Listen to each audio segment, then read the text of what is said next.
there's a lot of people whose names pop up, and he caught a touchdown pass last week. Yeah, I saw him doing his dance. I couldn't believe it.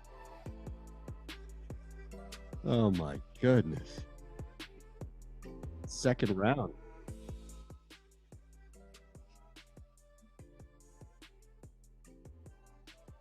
Welcome in. It's the No House Advantage NFL Thursday night strategy show. Myself, Greg Ehrenberg, Mike Awesemo is producing. We appreciate NAJ right away. We want to make sure you use our promo code so we can match that first deposit up to $25. Greg, my friend, it's another Thursday night game, and this one somewhat in the middle. I think we've had some really juicy ones. We've had some ones where we've kind of hold our nose ahead of time. This one has a little bit of both. First and foremost, my friend, always a pleasure. Hope all is well. Yeah, I find it curious. You think this is one of the ones in the middle? We've got the Miami Dolphins. What are the Dolphins at 1-7? It's so bad, right? They don't even have their first round pick. It's that bad for Miami. Yeah, and so in terms of what we're looking at middle of the road, I wouldn't consider this to be a middle of the road game. We've got the Miami Dolphins at home.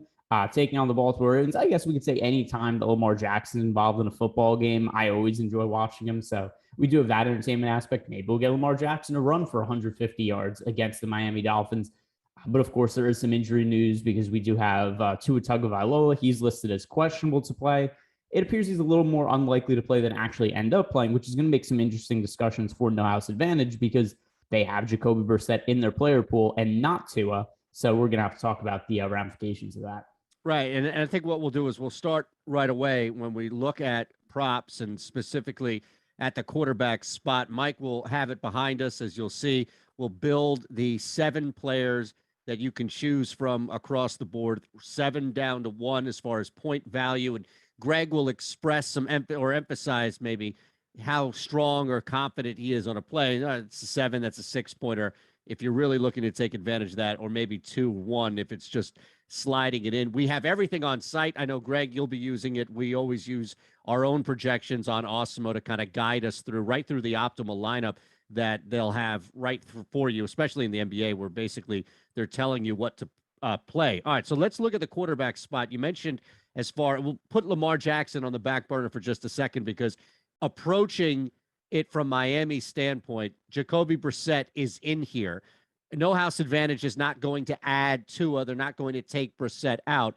So knowing that, are you just waiting or maybe staying away from Brissett in its entirety?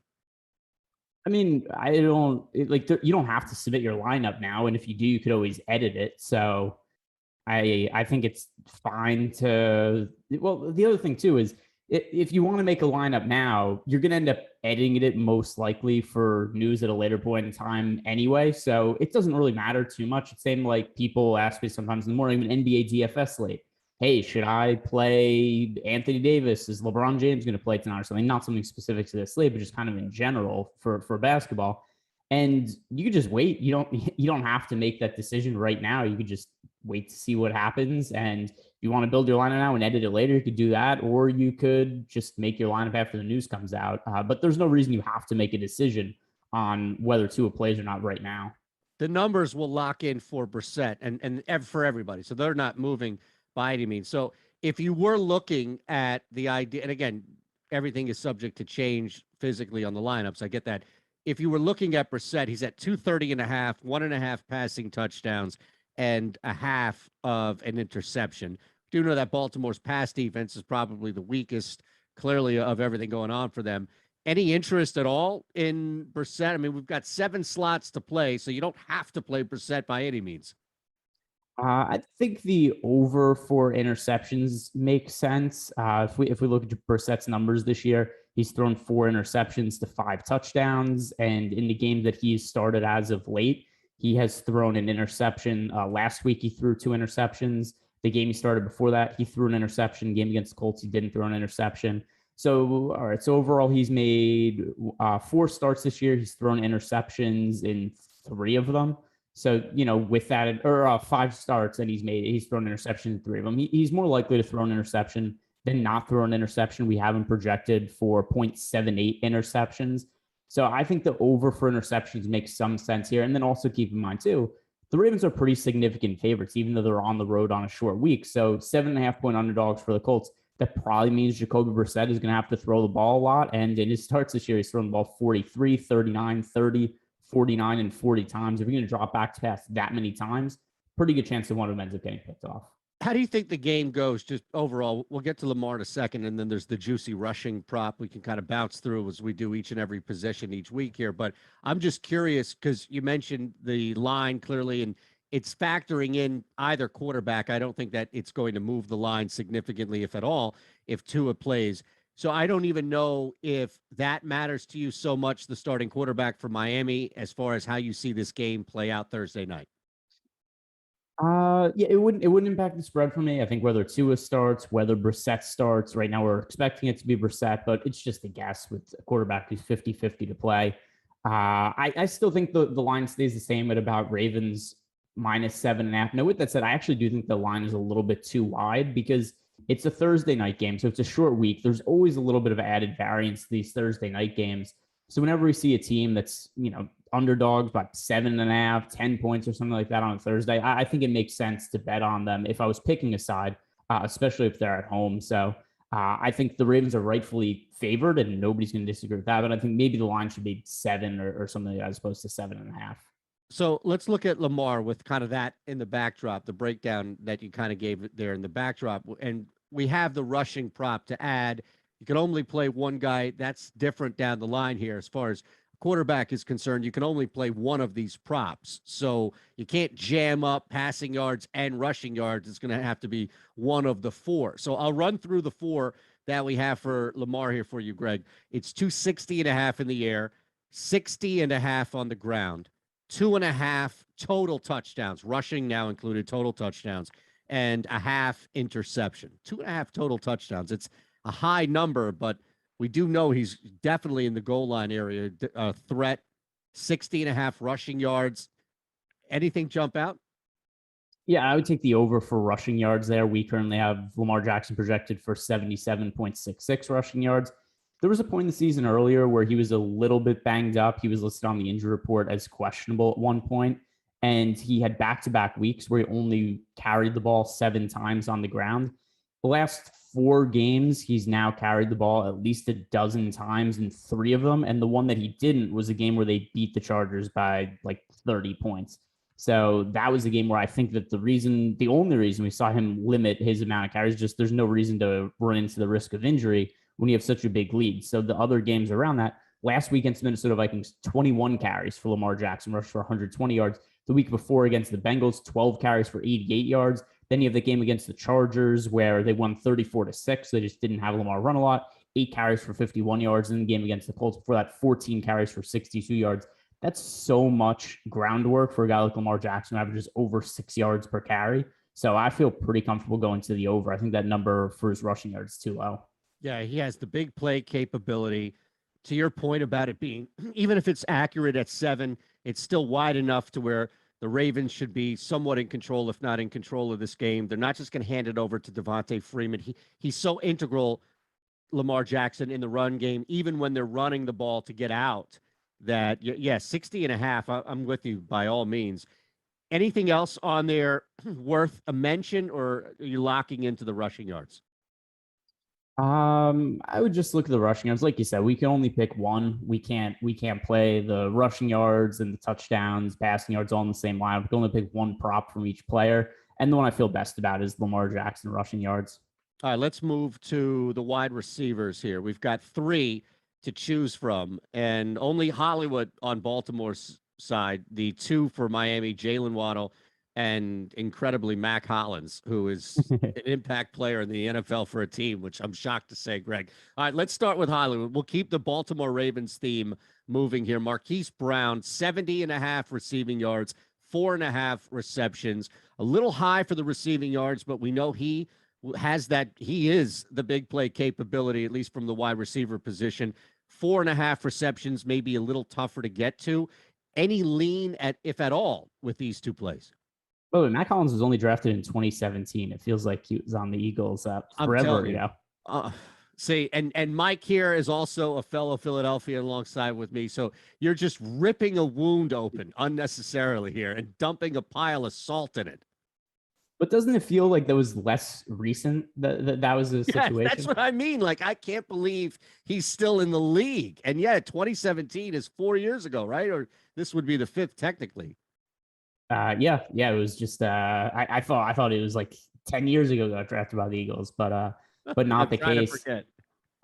So getting back, you were asking about Hollywood Brown, and it's so hard to trust the receiving props for any of Lamar Jackson's wideouts, mostly from the standpoint of there are times where he looks really good throwing the ball. There are some games he looks terrible throwing the football. And there's so much variance here. Then you also have to add that we have Bateman in the mix now, also for Baltimore. So there's another high end wide receiver for him to throw to, which they've never really had at any other point in time. It's always been Marquise Brown, who, if Lamar Jackson has a big game passing, it usually means a big game for Hollywood Brown. There aren't that many targets to look at. So I don't really feel all that comfortable in anything with Brown. I think there's such a wide range of outcomes. It's different if you were playing, a DFS tournament over on DraftKings or FanDuel, where you're trying to capture as much upside as possible. Here, we're just looking at a number as over or under, and regardless of what the results are of that, it's worth a certain amount of points.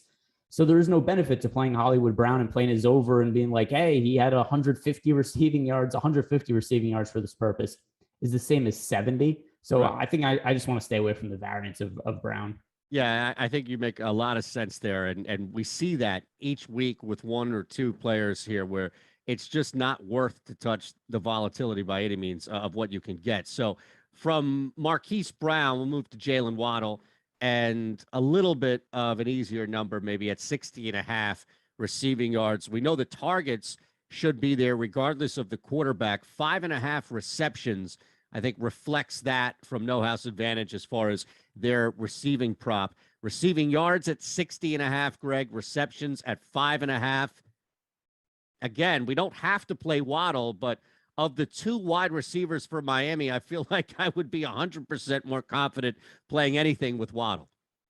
When we talk about Mac Hollins, I think that maybe unders there would make sense, but when it comes to Waddle, it's interesting because he's had some big games with prosthetic quarterback, but we've seen when Tua's at QB, he'll throw like 4 or 5 yard pass to Jalen Waddle all day. I think the kind of breakout game for Jalen Waddle, at least from a fantasy perspective, was in week 3. Was it Jalen Waddle? It was, so week 3 against the Raiders.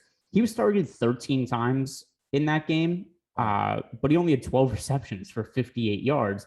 So it's not like we're looking at massive kind of upside in terms of receiving yards.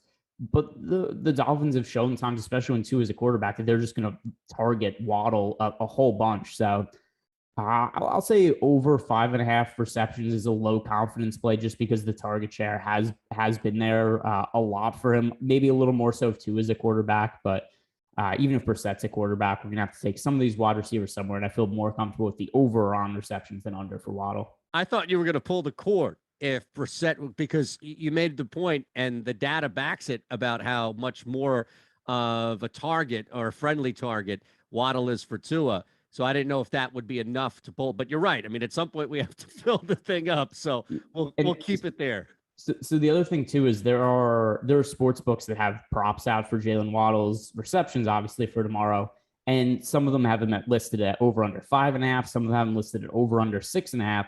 So I've kind of been approaching that where, hey, I like over 5.5 if Tua is the quarterback, and then under 6.5 if Brissett's the quarterback. But we only have the 5.5 number to choose from here for Waddle. So if it was 6.5, then I would like the under if Brissett was the quarterback, but I guess over 5.5 is like a 1 or 2 point confidence play would be the way I go here. Make sure you all hit that thumbs up button, subscribe. We appreciate you hanging with us. We have that promo code for you as well, No House Advantage, as we hit you with NBA shows now, the NFL Weekly Show. Myself and Greg get you ready for Thursday Night Football. So take advantage of NHA, our promo code Awesemo. We're going to match your first deposit up to $25. They're a little low to just auto fade, I think, or at least for me, and we'll see what you think here. about Mac Hollins, because I'm with you. I think the mentality would be, all right, just fade the hell out of everything and fly under if you can. 20.5 receiving yards, 1.5 receptions. That sneaky second reception could burn you, Greg, for an 8-yard touchdown in the red zone. It's kind of weird that of all the players they would pick, that they went with Mac Hollins for a receiving prop here. Thank you. And let's look up Mac Hollins. It's pretty random, right? Like, why not Rashad Bateman over Mac Hollins? If you're going to go 2 and 1, why wouldn't it be Baltimore with the second and Waddle with the 1? Yeah, and we had, it's so hard. It's also pretty hard to feel great about plays on some of these guys who are such low volume guys. But like you said, it could be, you just get a couple of short passes here, and that's enough. So the last 2 games for Mac Hollins, last week he was targeted 6 times. He had 3 receptions for 22 yards and a touchdown. The week before he was targeted once, had 0 catches. Game before, 3 targets, 2 receptions. I guess I lean towards the under on receiving yards here. Last 3 games, 22, 0, and 13 receiving yards. This is a game, once again, that sets up favorably for the Dolphins to be throwing the ball a lot. But I just don't know that Mac Hollins is going to be the guy. So once again, not a high confidence interval, but we don't have that many players to choose from on the slate. They haven't gone and listed a whole bunch of props for a bunch of players. And we might have a situation where Tua starts a quarterback, and then we don't even have Brissett to choose from. So with that in mind, I guess we'll go with the under receiving yards for Hollins. Yeah, I'm with you, man. The reception seems a little sharp, especially because he's been hovering around that 2. And why take the risk? 20.5 receiving yards. It does feel like this is the lowest receiving yards total I think we've played since we began doing this show, right? Like, I can't remember us playing even rushing yards. I don't know. Maybe Ty Johnson had like 20.5 rushing yards and we hit that, but I can't even remember playing any prop this low for rushing or receiving. Yeah, no, I'm trying to think if there's any. We've had some backup running backs that we've brought up that have been there who have. I think I remember talking about, there was a Jets game. Actually, this was last week when the Jets played the Colts. Remember, like, Ty Johnson was in there. We're talking about like over under 18.5 rushing yards. So this is this is kind of a similar situation. Oh, it's amazing, man. All right, let's move to the tight end spot. And a little more flexibility, I think, here with both tight ends, names that I think are way more household for sure than Mac Hollins. Let's start with Baltimore. Mark Andrews sits at 65.5 receiving yards, 5.5 receptions. That's always been the first place that I would look as far as a player prop in a Baltimore game and see how favorable Mark Andrews' receptions are. Based on our projections, I don't know if either of these will jump out with. Yeah, once again, slight lean towards the under if we had to pick a side. So Mark Andrews this year, I thought he was going to be, maybe not a superstar tight end or anything, because I do think there are some limitations to Lamar Jackson being the quarterback, and there's always going to be inconsistency with that. Mark Andrews had two really, really big games this year, and it makes up for almost all his production this year. So the game against the Indianapolis Colts, he had 11 catches for 147 yards and 2 touchdowns. Game against the Lions, he had 109 receiving yards. So right there, you've got 256 receiving yards for Mark Andrews. It's about half his receiving yards for the entire season in 2 weeks. So, more or less, we're looking at a guy who just isn't super, super involved in the passing game to where he can be consistent. And it's due to the inconsistency of Lamar Jackson playing quarterback. He's only had more than 5 receptions once the entire season. So I lean towards the under on both of these right here. I would really like the under for receiving touchdowns, but that's not going to be an option for us. So I think if you're playing multiple lineups and no house advantage, I think you could split it up. Go with the under receiving yards for some Mark Andrews and under the receptions for some as well. All right, let's look at Gesicki here. And he's at 60, same numbers, actually, across the board. 60.5 receiving, 5.5 receptions. Again, the quarterback may not make a difference as far as the game script and the spread.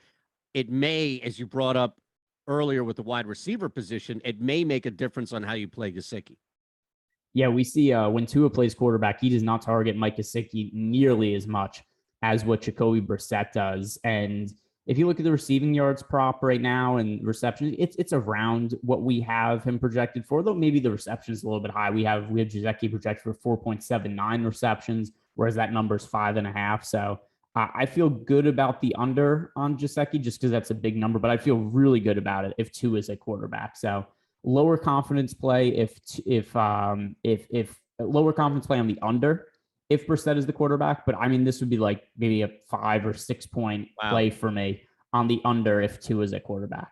All right, we've got a couple of running backs to hit, my friend, before we get out of here. Have we locked in? I know Mike is doing it behind us, but has the Greg Ehrenberg 7-point stamp of approval officially been placed yet on a prop, or have we not got there yet? No, and I don't know if we're going to get there on this one either. Okay, yes, fair enough. I don't know if Myles Gaskin is saving the day. I'm not holding my breath. All right, let's start with Le'Veon. Look, we've got Le'Veon Bell, Devontae Freeman, Myles Gaskin, and Salvon Ahmed. We're going to have to choose, as you mentioned. That's been the theme of today's show is, look, we have to choose. The good news is we don't have much to choose from. So let's hit Baltimore's guys first. Only one prop, 25.5. You can even nail these together.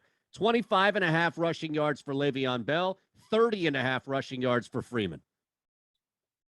Yeah, it's funny. If you look at the projections that we have right now, we have the same exact projection for Freeman and Bell. We have both of them carrying the ball 8.25 times. We think both of them kind of suck, so we have both of them projected for 37 rushing yards here.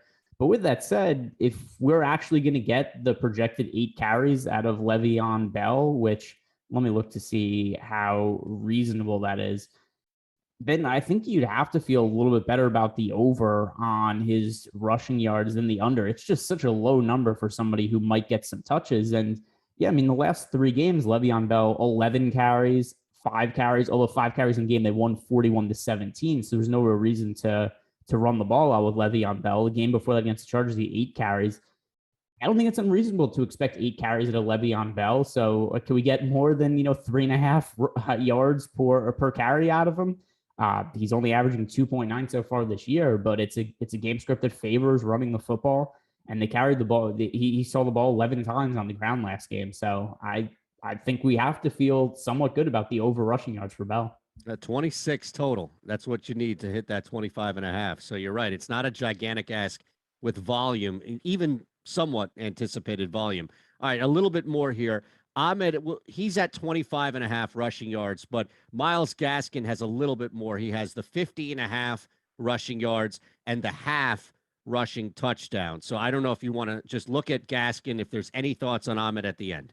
All right, so let's go with the 7-point play to finish. Under half a rushing touchdown for Myles Gaskin. This is a game that does not set up very well for the Dolphins. Number one, be scoring a whole lot of points. It also does not set up a game for them to be running the ball a ton. If you look at the projections we have for Myles Gaskin, it is 36.69 rushing yards, only 0.19 rushing touchdowns. So he is far more likely to not score than he is to score. I'm sure if you'll look at sportsbook line on Myles Gaskin, will he score touchdowns? Probably like minus 260 on the no there. So this is the one that I think that we could have the most confidence in, and that's how we could finish the show. Myles Gaskin, no rushing touchdown. By the way, if he scores a receiving touchdown, it would still be a loss here. It has to be a rushing touchdown. So I love it. So the no there. You did that on purpose. You kept us and teased us throughout this entire show just to finish with that 7-point Greg Ehrenberg stamp of approval.